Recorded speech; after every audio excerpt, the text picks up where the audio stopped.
আল্লাহ ফেরেশতারে দিয়ে মানুষের বডিগার্ড বানাইছে। নাকের কাছে ফেরেশতা আছে, কানের কাছে ফেরেশতা আছে, দুই কাঁধে দুই ফেরেশতা আছে রে। সবগুলা তারা সিসি ক্যামেরার মতো নিয়ন্ত্রণ করে। আল্লাহ বলেন, দেখ মানুষ, তোরে কত সম্মান আর মর্যাদা দিলাম বানাইয়া, আমি সৃষ্টির শ্রেষ্ঠ ঘোষণা দিছি। শুধু তাই না, আসমান নূর দিয়া বানাইয়া, একবারও বলি নাই আসমানটা সুন্দর করে বানাইছি। আসমান হীরামণি মুক্তা দিয়া বানাইয়াও বলি নাই যে আসমান সুন্দর করে বানাইছি। কিন্তু মানুষ, তোরে বানাইয়া আমি একটা দুইটা না 4টা কসম কাটছি। এই মানুষ বানাইয়া রব্বে কারীম 4টা কসম করছে গো। 4টা কসম কেড়ে বলে, মানুষ রে, তোর থেকে সুন্দর আমি আল্লাহ কোনো মাখলুকই বানাই নাই। সুবহানাল্লাহ। আল্লাহ 4টা কসম করছে, 2টা হলো ফলের কসম, 2টা হলো স্থানের কসম। একটা হলো তিন ফলের কসম। 3 ফল আপনারা চিনেননি? চিনেন? ডুমুর ফল। এই 3 ফল অনেক যুবকরা আছে 3 ফল জীবনও খায় নাই। অনেক মুরব্বীরা আছে, এখানেই আছে যে খাইছি না। অথচ আল্লাহ কোরআনে এই ফলের কথা স্পষ্ট বইলা রাখছে, এটা একটা ঔষধ। আমরার যুবকরা 3 ফল খায় না, খায় কি 1 ফাইলই যথেষ্ট। বাস্তব না বাস্তব? ওই বিজ্ঞাপনও দেখে এক বেচারা বলতেছে যে 1 ফাইলই যথেষ্ট। হে কি পরিমাণ আল্লাহর ওলি যে যুবকরা এর কথা খুব বিশ্বাস করে। এর কথাই 1 ফাইল কিনাই না খায়, খাইলে 2 দিন পরে একটু মুড়া হয়, 1 সপ্তাহ পরে আবার সিম্মার জায়গা যায়, এর কিছুদিন পরে ডাক্তারে হয় কিডনি 2টা ড্যামেজ। কারণ এর ফিসাব বিজ্ঞাপনে কইছে 1 ফাইলই যথেষ্ট। আর হে এমন বিশ্বাস করা করছে এটা 2000 টাকা দিয়া শনি আকরাত থেকে না খায়। অথচ আল্লাহর কালামে আমাদের জন্য ওষুধ রাখছে, এটা এর ইয়াকিন হয় না, বিশ্বাস হয় না। এর শনি আকরার লোকের কথা বিশ্বাস হয়। এটা খাইলে অনেক কিছু হয়ে যাবো গা, শেষে কিডনি 2টা যায়। যুবক ভাইদেরকে বলি, 1 ফাইল না খাইয়া আপনি 3 ফল খান। 3 ফলের গুণাগুণ অনেক আছে। 3 ফল খাইলে পরে আল্লাহর নবী বলেন, 3 ফল যদি নিয়মিত কেউ খায় মরার আগে বৃদ্ধ হবে না। অনেকে মনে করছে যে মরার আগে আর একটা জন হইতে হবে, বিষয়টা এমন না। সব বাইঙ্গা তো আর আমি ওয়াজ করতাম না। এই জন্য যার যারা বুঝে নেওয়ার বুঝে নেবেন, বৃদ্ধ হবেন না এটা যুবকরা বুঝে নিতে হবে। কিন্তু খাইলে মুডা হইবেন এমন ওয়াজ নাই কিন্তু আমার কাছে। কারণ মুড হইলে তো আমি খাইয়া মুড হইতাম। এখানে আমার থেকে চিকন লোক আর আসেনি কেউ? যদি আমি মুড হইবার ওষুধ হইতাম আমি তো খাইতাম। খাইলে মোটা হবেন না, কিন্তু আপনার পাওয়ার বৃদ্ধ হইলে কমতো না। কিন্তু খাইতে হবে কোরআনের দেওয়া ঔষধ। সুবহানাল্লাহ। হ্যাঁ, 1 ফাইল যথেষ্ট, এই কথা ইয়াকিন না করে কোরআনের কথা ইয়াকিন করা। মুসলমান আল্লাহ ওষুধ দিয়া রাখছে। 2 নাম্বার হলো জাইতুন, এটা একটা ফল। এই কোরআনে কত দামি দামি ফল। জাইতুন খাইবেন, আজে বাজে না খাইয়া জাইতুন ফল খাইবেন।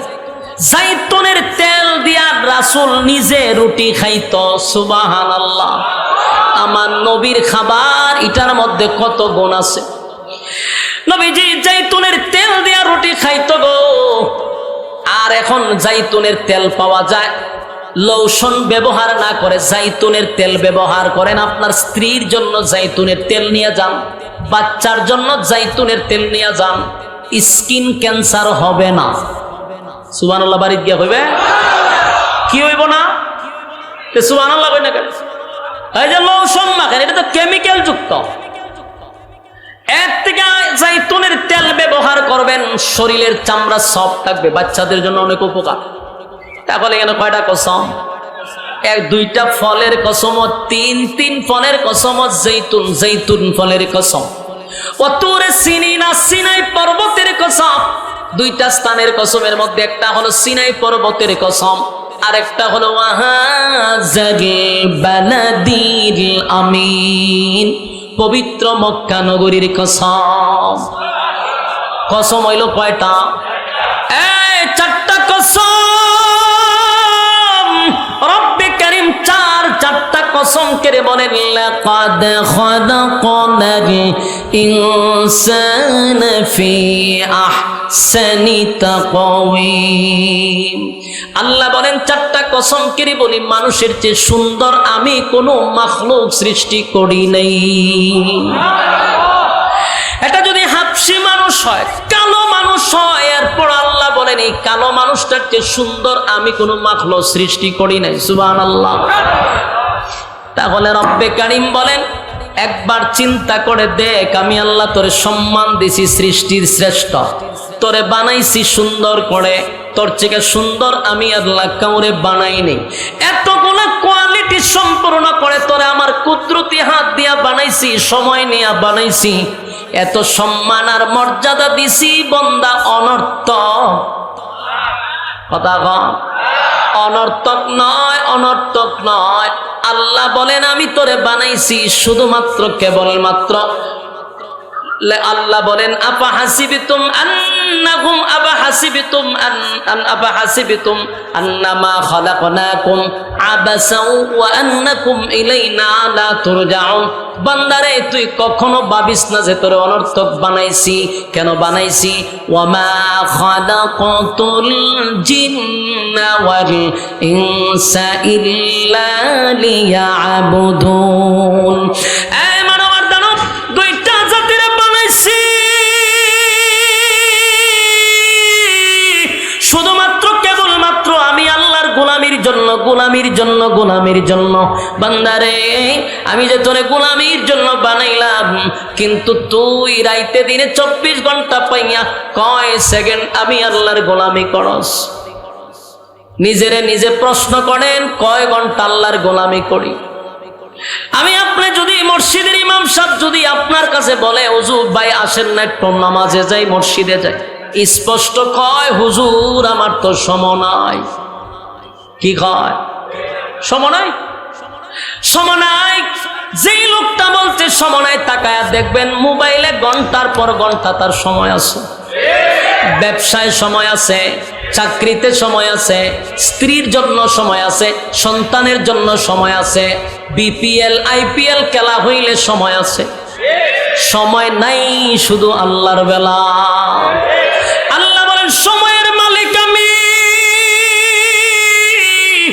সময়ের মালিক আমি, আমারে সময় দিলি না বান্দা শোন আমি তোরে ছাইরা দিব না, ছেড়ে দিব না। এই আয়াতে আল্লাহ বলেন ওয়ালাকাদ যারানা লিজাহান্নামা কাসীরাম মিনাল জিন্নি ওয়াল ইনস। আল্লাহ বলেন দুইটা জাতিরে বানাইছিলাম ইবাদতের জন্য, মানুষ আর জিনকে আমি আগুন দিয়া জ্বালাবো আর পোড়াবো।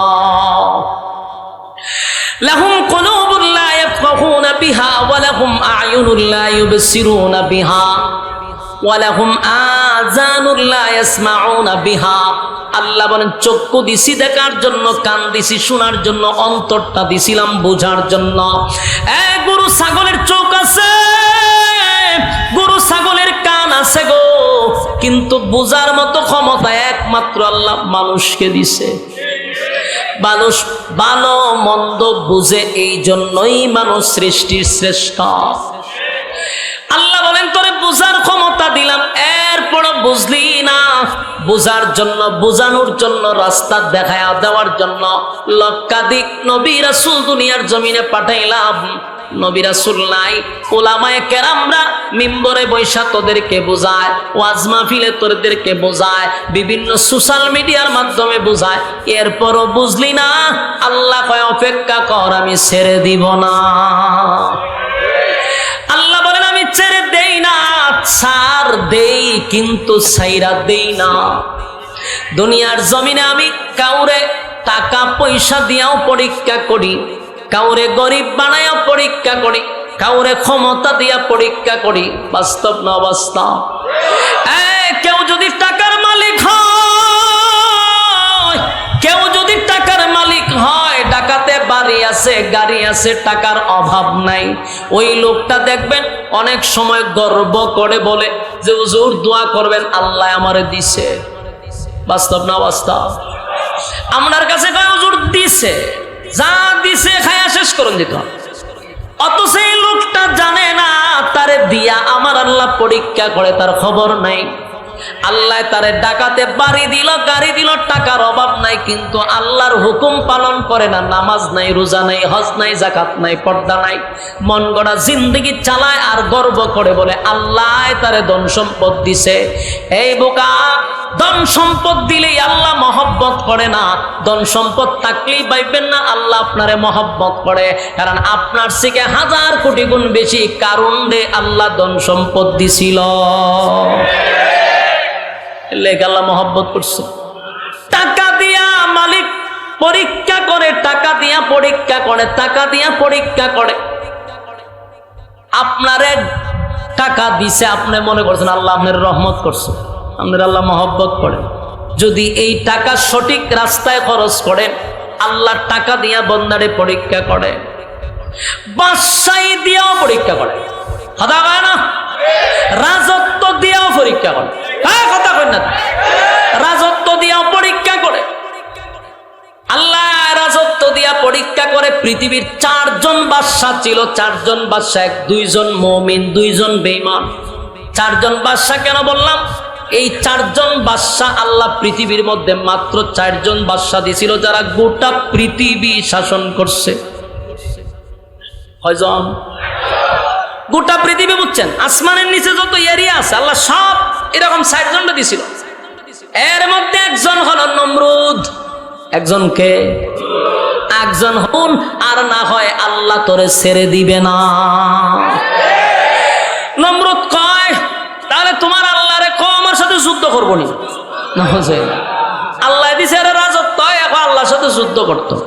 চিন্তা করেন, রাজত্ব পাইলে মানুষ কতটা হিংস্র হয়, কতটুক জানোয়ার হয়ে যায় রাজত্ব পাইলে। মাঝে মধ্যে রাজত্ব মানুষকে চতুষ্পদ জানোয়ারের চেয়ে নিকৃষ্ট বানায়া দেয়। নমরুদ দ্বারে আল্লাহ রাজত্ব দেওয়ার পরে নমরুদ হয় আল্লাহর সঙ্গে যুদ্ধ করত। এ নিচের থেকে তীর মারে আল্লাহরে মারার লেগা। আল্লাহ ভাই ফেরেশতা বড় আশা করছে আমার মারতো, আর এ খুব আনন্দে আছে, এর আনন্দ নষ্ট করে লাভ নাই। তীরের মধ্যে রক্ত লাগাইয়া দেয়, রক্ত লাগাইয়া তীর আবার এর কাছে ফিরাইয়া দিছে। এই তীরের মধ্যে রক্ত দিকা ভাই আল্লাহ মাইরা বেশি, নাউজুবিল্লাহ না। এরপরে ডিজে গানের আয়োজন করছে, এ নাচে। ইব্রাহিম খলিলুল্লাহ দিকে নাচস করে, তোমার আল্লাহ মাইরা লিছি, নাউজুবিল্লাহ। আল্লাহ কয় তোর ইব্রাহিম নবী কয় বুঝছি, তোর উপরে নিশ্চিত ঠাডা পড়তাছে, লক্ষণ খারাপ, তোর ফাঁক উঠতে গেছে, তুই আল্লাহ মাইরা লাস পেয়েছে, আনন্দ মিছিল করাস। এই নমরুদ ইব্রাহিম খলিলুল্লাহর সাথে বেয়াদবি করছে, অথচ তামাম পৃথিবীর বাদশাহী দান করছিল। আল্লাহ রাজত্ব দিয়া পরীক্ষা করে, কথা কয় না, এই রাজত্ব দিয়া পরীক্ষা করে, ক্ষমতা দিয়া পরীক্ষা করে। কিন্তু কেউ যদি ক্ষমতার অপব্যবহার করে আল্লাহ কিন্তু তারে ছেড়ে দেয় না, তার প্রতিবাদ করে জুতা দিয়া। নমরুদরে সাইজ করছে কি দিয়া? জুতা দিয়া। নমরুদের ইতিহাস থেকে যারা শিখে নাই এখনো কিন্তু তাদের কপালে জুতার বাড়ি আছে না নাই? কারণ আল্লাহ দিছে ইতিহাস পর আর শিখ যাতে জুতার বাড়ি তোর কপালে না পড়ে। জুতার বাড়ি আছে না নাই? 24 সালের 5ই আগস্টে জুতার বাড়ি শুরু হয়ে গেছে। বাস্তব না বাস্তব? আল্লাহ দিছে ক্ষমতা, তুই এত অপব্যবহার করস করে। আল্লাহ ক্ষমতা দিছে তাই 24 সালে বইয়া বইয়া 41 সালে হাত লড়ায়। যত প্রোগ্রামে যা খালি 41 সালে এটা করবো, 41 সালে এটা করবো। আরে যেই সময় 41 সাল বলে আল্লাহ মনে মনে কয় আরে 24 সালের 5ই আগস্ট জুতার বাড়ি, হে হয় 41 সাল। বাস্তব না বাস্তব? যখন 41 সাল বলছে তখন কি জানে যে 24 সালের 5ই আগস্ট জুতার বাড়ি? জানে না। এই জন্য ক্ষমতা পাইয়া ক্ষমতার অপব্যবহার করা যাবে না, কারণ তোমার আল্লাহ ক্ষমতা দিয়েও পরীক্ষা করে। যেমন নমরুদরে করছে, ফেরাউনরে করছে। ফেরাউন ক্ষমতা ভাইয়া কি করছে জানেন? 90,000 নবজাতক শিশুরে জবাই কইয়া নীল নদে বাসায় দিছে। এই ফেরাউন না, নীল নদ লাল করছে, ঠিক আল্লাহ নীল নদে ফেরাউনারে সুবাইয়া মারছে। বাস্তব না বাস্তব? এলে ক্ষমতা পাইছো, কইবে যে আল্লাহ আমার নিয়ামত দিছে, অপব্যবহার করবা ওই নমরুদের জুতা। এই জুতা কিন্তু ঘুরতেছে। এখন 24 সালের 5ই আগস্টের থেকে যারা শিক্ষা গ্রহণ করবে না, নেক্সট টাইমে যারা আবার ক্ষমতা দেখাইতে যাইব, আবার ক্ষমতার অপব্যবহার করব, জান্না রাখো 24 সালের 5ই আগস্টের জুতা কিন্তু 30 সালও যাইতে পারে। বাস্তব না বাস্তব? কারণ যদি শিক্ষা গ্রহণ না করো, জুতা কিন্তু মাথার উপর দিয়া ঘুরতেছে। এই জুতা কিয়ামত পর্যন্ত ঘুরবে। যতটা ক্ষমতার অপব্যবহার করবে, সীমা লঙ্ঘন করবে, আল্লাহ ওইটার জুতাটা দিব। তখন কিন্তু আর ভিন্ন দেশে গিয়েও কিন্তু স্থান পাওয়া যেত না। জামাইয়ের বাড়িতে গিয়েও শান্তি নাই, শ্বশুর বাড়িতে জায়গা নাই, সন্তান সব ফালাইয়া খই গেল, এর বড় জায়গা নাই। কেন? অপব্যবহার করছ, অতিরঞ্জিত করছ। বাবা, আল্লাহ কিন্তু বেশি জুলুম পছন্দ করে না। কেন?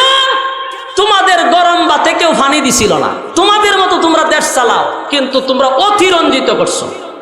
নির্দোষ মানুষদেরকে তোমরা ঘুমাইতে দাও নাই শান্তিতে।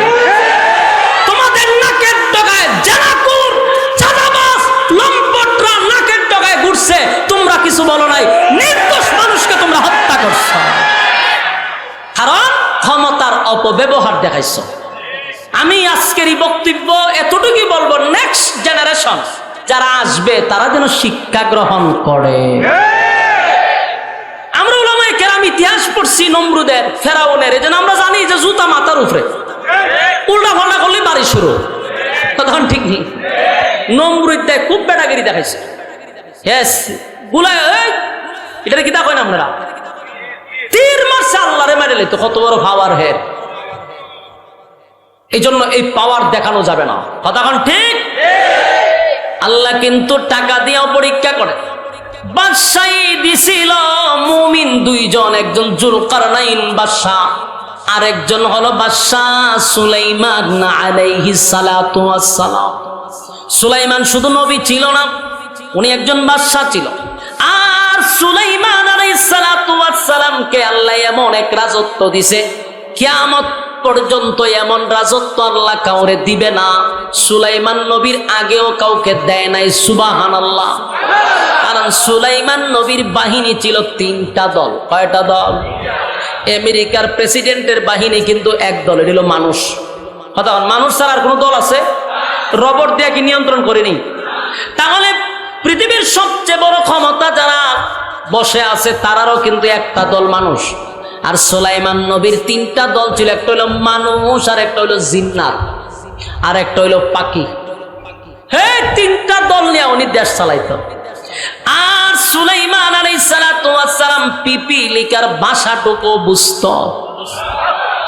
তার মানে পিপিলিকার ভাষা ছিল, সমস্ত পশু পাখিদের ভাষা ছিল, শুধু মানুষের না, জিনেরও ছিল। সুবহানাল্লাহ। এই বাদশাহী দেওয়ার পরে পরীক্ষা করছে, কিন্তু সুলাইমান নবী এত বড় রাজত্ব পাই একটা সেকেন্ডের জন্য আমার মালিক রে ভুলে নাই। আল্লাহ কিন্তু আইয়ুব নবীরও বাদশাহী দিছিল। নাম শুনছেন আইয়ুব নবী? আইয়ুব আলাইহিস সালাতু ওয়াস সালামকেও রাজত্ব আল্লাহ দিছিল, বাদশাহী দিছিল। এত বড় বাদশাহী পাইয়া আমার মালিক রে আইয়ুব নবী ভুলে নাই। আল্লাহ একদিন বলে, ফেরেশতারা, আইয়ুব রে আমি রাজত্ব দিছি, আমার আইয়ুব একটা সেকেন্ডের জন্য আমি মালিক রে ভুলে নাই রে। এমনি এই কথাটা শয়তান শুনছে। শয়তানে শুনে কয়, আল্লাহ সুখে আছে তো এই জন্য আপনারে ভুলে নাই, দুঃখে পড়লে ভুলা যাইব। কে কয়? শয়তান না। আল্লাহ কয়, আমার আইয়ুব কোনদিন আমি আল্লাহকে ভুলবে না। কতিলে একটু পরীক্ষা করে লাভ। আল্লাহ কয়, তুই পরীক্ষা কর। কত আমার পাওয়ার দেন, পাওয়ার দিলেন না আমি গিরিঙ্গিলে বাজি করতাম। কথা ঠিক, যতটা গিরিঙ্গি বাজ আছে এরা উপর থেকে পাওয়ার পায়। কথা কই না দিন, যতদিন এই 16 বছর যারা গিরিঙ্গি বাজি করছে এটির উপর থেকে পাওয়ার আছে। আর পাওয়ার ছাড়া গিরিঙ্গি বাজি করন যায় না। আল্লাহ কয়, এত শয়তান তুই গিরিঙ্গি বাজ, অনেক গিরিঙ্গি বাজি করতো, ফাজলামি করতো, এটা পাওয়ার চায়। আল্লাহ কয়, না পাওয়ার দিছি। এই পাওয়ার পাইয়া সর্বপ্রথম আইয়ুব নবীর সম্পদের উপরে হামলা করছে। হাজার হাজার উট আইয়ুব নবীর, এক বাতাস দিয়া সব উট মাইরা লইছে। কথা বুঝতেছেন? এক বাতাস দিয়া সব উট মারছে। উটের যে দেখভাল করত কর্মচারী কানতে কানতে আইয়ুব নবীর সামনে এসে বলে, নবী গো, কেমনে বলি আপনার সামনে, এত বড় ক্ষতি হয়ে গেছে, আমার শরীর কাঁপতেছে, আপনার সামনে কেমনে বর্ণনা করি, এত বড় ক্ষতি হয়ে গেল। আইয়ুব নবী বলে, বলো ঘটনা কি? বলে, নবী গো, একটা বাতাস আইসা সমস্ত উটগুলারে মাইরা ফলাইছে, সব মারা গেছে। আইয়ুব নবী বিন্দু পরিমাণ আহু শব্দ করলেন না, একটা কথাই বললেন, আমার মালিকের দেওয়া সম্পদ মালিক নিয়ে গেছে, আমার কোনো আফসোস নেই।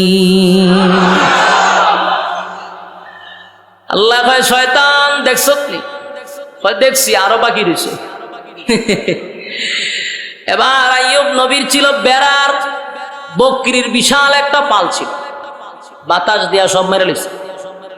বেড়া বকরির যিনি দেখাশোনা করত, এই লোক আইয়ুব নবীর সামনে এসে কান্না শুরু করছে আর বলে, পয়গম্বর, কেমনে বলি, এত বিশাল ক্ষতি হয়ে গেছে, সমস্ত বেড়া বকরি নিমিষের ভিতরে মারা গেছে। আইয়ুব নবী বুঝতে পারছে, আমার মালিক আমারে পরীক্ষা করতেছে। আইয়ুব নবী বলে, আমি আমার মালিকের উপরে অসন্তুষ্ট না, আমি আমার মালিকের উপরে সন্তুষ্ট। আল্লাহর দেওয়া সম্পদ আল্লাহ নিয়ে গেছে, আমার কোনো আফসোস নাই। শয়তান কয়, কারণটা কি? আরো খেলা রয়ে গেছে। শয়তান এবার যত কৃষি কাজ ছিল, যত জমি ছিল, সব জমির মধ্যে বিভিন্ন ধরনের পোক লাগাইয়া সব মেরে বলেছে, ফসল সব নষ্ট করে দিছে। কৃষকরা নবীর কাছে খাইটা বলে, সব ফসল নষ্ট হয়ে গেছে পয়গম্বর, এখন আমরা খাবো কি, চলবো কি? আল্লাহর পয়গম্বর বলে, টেনশন করার কোনো কারণ নাই, আল্লাহ দিছে, আল্লাহ নিছে, যেই পরিমাণ মজুদ আছে আমরা আরো 3 বছর এমনি খাইতে পারবো। সুবহানাল্লাহ, গোডাউনে যেই পরিমাণ মাল আছে 3 বছর খাইতে পারবো। এই কথা আবার শয়তানে শুনে লাইছে। শয়তানে গিয়া গোডাউনের মধ্যে আগুন লাগাই দিছে, আগুন লাগাইয়া 3 বছরের খাবার সব নষ্ট করে দিছে। চিন্তা করেন কি পরিমাণ খারাপ। আইয়ুব নবীর কাছে বলে, হযরত, আমরা তো বলছিলাম যে 3 বছর আমরা যে কোনো ভাবে চলতে পারবো, গোডাউনে আগুন লেগেছে, আমরার কি উপায় হবে? একের পর এক আইয়ুব নবীর উপরে মুসিবত শুরু হয়েছে, পরীক্ষা। হ্যাঁ যুবক বাপ, এই পৃথিবীতে আল্লাহ নবী রাসূলকে পরীক্ষার থেকে রেহাই দেয় নাই, আর তুমি আর আমি পরীক্ষা ছাড়া বাস করব? কথা কই না দি? নবী রাসূলদের কোনো গুনাহ ছিল? কথা হয় না? আমাদের আকীদা কোন নবী রাসূলের গুনাহ নাই, তারা নিষ্পাপ। নিষ্পাপ নবীদের আমার মালিক পরীক্ষা করছে গো। পরীক্ষা ছাড়া আল্লাহ কাউকে ছেড়ে দেয় নাই। আইয়ুব নবীর উপরে একটার পর একটা পরীক্ষা শুরু হয়ে গেল। সমস্ত বেড়া বকরি শেষ, গোডাউন শেষ। এরপর আইয়ুব নবী বিন্দু পরিমাণ চেহারা কালা করে নাই। শয়তান চিন্তায় পড়ে গেছে, মালের উপর দিয়ে যুদ্ধ করলাম, আইয়ুব নবী তো চেহারা মলিন পড়ে না। এবার শয়তান সিদ্ধান্ত নিছে, জানের উপর দিয়ে অ্যাকশন চালাবো। আইয়ুব আলাইহিস সালামের 14টা ছেলে সন্তান ছিল। কতটা? বিবি ছিল 4টা, ছেলে সন্তান ছিল 14টা। একটা ঘরে বৈশাখ পড়তেছিল, শয়তান একটা দেয়ালে ধাক্কা মেরে সবগুলি সন্তানকে একসাথে মেরে ফেলেছে। বলুন, আপনার সব ছেলে যদি মুহূর্তের ভিতরেই মারা যায়, আপনি সহ্য করতে পারবেন? কথা হয় না? আইয়ুব নবীর কাছে খবর আসছে, নবী গো, আপনার 14টা সন্তান এই মুহূর্তে মারা গেছে। আইয়ুব নবী একটা সেকেন্ডের জন্য মন খারাপ করে নাই।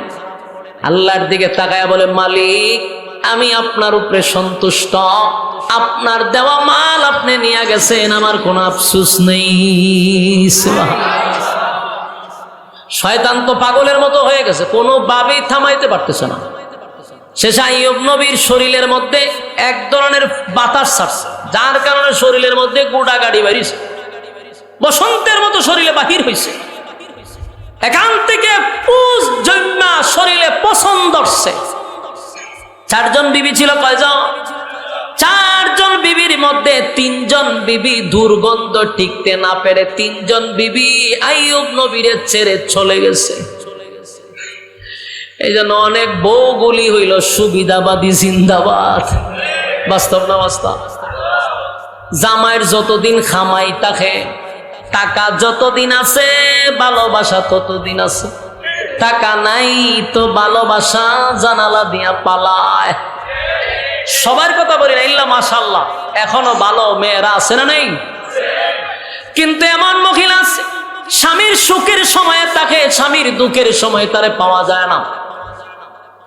আইয়ুব নবীর 4 জন বিবির মধ্যে 3 জন বিবি যখন দেখলো আইয়ুব নবীর চেহারা নষ্ট হয়ে গেছে, শরীরের মধ্যে দুর্গন্ধ, 3 জন বিবি একে একে চলে গেল। একজন বিবি সাথে ছিল, তার নাম হলো বিবি রহিমা। বিবি রহিমার ইতিহাস হইল ইউসুফ নবীর ছেলের ঘরের মেয়ে। সুবহানাল্লাহ। আপনারা বাড়ি গিয়া হইবেন, আপনারা যেভাবে মুর্দা আমারে বসাইছেন একটা গুরুস্থানের মাঝখানে, আওয়াজ শুনেননি শেষ মাথা পর্যন্ত, কথা কই না এখানে মাতামাতি করতে হইব। আমি আওয়াজ না পেলে আওয়াজ দিব কেমন? বলো নাম কি ছিল? রহিমা। কার মেয়ে ছিল? কার? ইউসুফ নবীর ছেলের ঘরে মেয়ে, মানে নাতি, নাতনি, নাতনি। ইউসুফ নবী কেমন সুন্দর ছিল, পৃথিবীর অর্ধেক সুন্দর ইউসুফ নবীর আল্লাহ দিছে। ইউসুফ নবীর ছেলের ঘরে মেয়ে, মেয়েটা কেমন সুন্দর হবে? সুবহানাল্লাহ, সুবহানাল্লাহ। কেমন সুন্দরী হবে এটা ওয়াজ করে বোঝার লাগবে না। কিন্তু আইয়ুব নবীর পিছু ছাড়ছে না। এজন্য একটা কথা আছে, জাতের মেয়ে খালো ভালো, নদীর পানি গুলাও ভালো। ওই যে পয়গাম্বরের বংশধর, এই জন্য স্বামী ছেড়ে গেছে না। কিন্তু বাকি 3 জন দুর্গন্ধের কারণে স্বামী ছেড়ে গেছে। আইয়ুব নবী বলে, রহিমা একে একে 3 জন বিবি চলে যাওয়ার পরে তুমি কেন আমার পাশে বসে রইছ? তোমার নাকি কি দুর্গন্ধ লাগে না? তোমার কি কষ্ট লাগে না? তোমার কি বিরক্ত লাগে না? রহিমা বলে, প্রাণের স্বামী, আপনি দেশের বাদশা ছিলেন বাদশা, আমি বাদশার বউ ছিলাম, রানী ছিলাম, রানী। আপনার সুখের সময় আমি ছিলাম, এখন আপনার দুঃখের সময় যদি আমি চলে যাই, আমার মালিকের কাছে আমি কি জবাব দিব? সুবহানাল্লাহ। আমি আপনার পিছু ছাড়ব না। আইয়ুব নবী বারবার বলছে, রহিমা তুমি চলে যাও, এই দুর্গন্ধে টিকতে পারবা না। এরপরে রহিমা যায় নাই। শয়তান চিন্তায় পড়ে গেল, কি করা যায়? গোটা এলাকার মানুষকে শয়তান জানায়া দিছে আইয়ুবের শরীরে এমন রোগ হইছে, এটার বাতাস যার শরীরে লাগবে সেই মারা যাবে, এই রোগে আক্রান্ত হবে। এটা একটা ভাইরাস। গ্রামের মানুষ গেছে কিপকা, দেশের বাদশা ছিল। গ্রামের মানুষ কয়, আইয়ুব নবী আপনি গ্রামে থাকতে পারবেন না, কারণ আপনার শরীরে যে রোগ হয়েছে এটার ভাইরাস পুরো গ্রামে ছড়াইব। রহিমাকে এসে বলে, রহিমা তোমার স্বামীকে নিয়ে আগামীকালকে গ্রাম ছাড়তে হবে, যদি তুমি না ছাড়ো তোমার স্বামীকে জিন্দা কবর দিব, তোমার সাথে খারাপ আচরণ করব। নাউজুবিল্লাহ। কত বড় কথা! রহিমার চোখ দিয়া পানি পড়ে। স্বামীরে লইয়া কোথায় যাবে রে? মহিলা মানুষ স্বামীরে লইয়া কোথায় যাবে? সারা রাত রহিমা ঘুমায় নাই। সকালবেলা আমার স্বামীরে যদি তারা আঘাত করে, আমার ইজ্জত নিয়ে যদি টানাটানি করে, তাই মহিলা মানুষ স্বামীরে চাদরের মধ্যে বসাইয়া 2 বাজু বেঁধে কাদের মধ্যে ঝুলাইয়া তারপরে সামনের দিকে রওনা দিছে। একবার চিন্তা করুন, একজন পুরুষ মানুষকে যত শক্তিশালী মহিলাই হোক, পুরুষের শক্তির থেকে তার বেশি না, কিন্তু মহিলা হইয়া স্বামীরে চাদর দিয়া পেছাইয়া কাঁধে নিয়ে সামনের দিকে হাঁটতেছে। এক গ্রাম সাইরা আরেক গ্রামে গেল, সেখানে স্থান দেয় নাই, অন্যথায় একটা জঙ্গলে গিয়া আশ্রয় নিছে। জঙ্গলে যাওয়ার পরে রহিমা যে কিছু নিয়ে আসছিল সব খাওয়া, সেজন খাবে কি? ফেডে কি দা? স্বামী খাবে কি? কেউ খাবার দেয় না। রহিমা নিজে মানুষের বাড়িতে গিয়ে ছদ্মবেশে মানুষের ঘরে গিয়া কাজ করে। একবার চিন্তা করেন, উনি কিন্তু রানী ছিল। আমার কথা কি বুঝতেছেন? বাদশার বউ মানে কি? আবার পয়গম্বরের বউ, আবার সাধারণ সুন্দরী না, হাজার হাজার লক্ষের মধ্যে একটা মহিলা। এই মহিলা এখন স্বামীর জন্য মানুষের ঘরে গিয়া কাজ করে। শয়তান এটাও জানছে যে রহিমা মানুষের ঘরে কাজ করে, আইয়ুব নবীরে খাবার দেয়। শয়তান মানুষের কাছে জানায়া দিছে, তোমাদের ঘরে যে কাজ করে জানো নি এটা কেডা? বলে কেডা? বলে আইয়ুব নবীর বউ।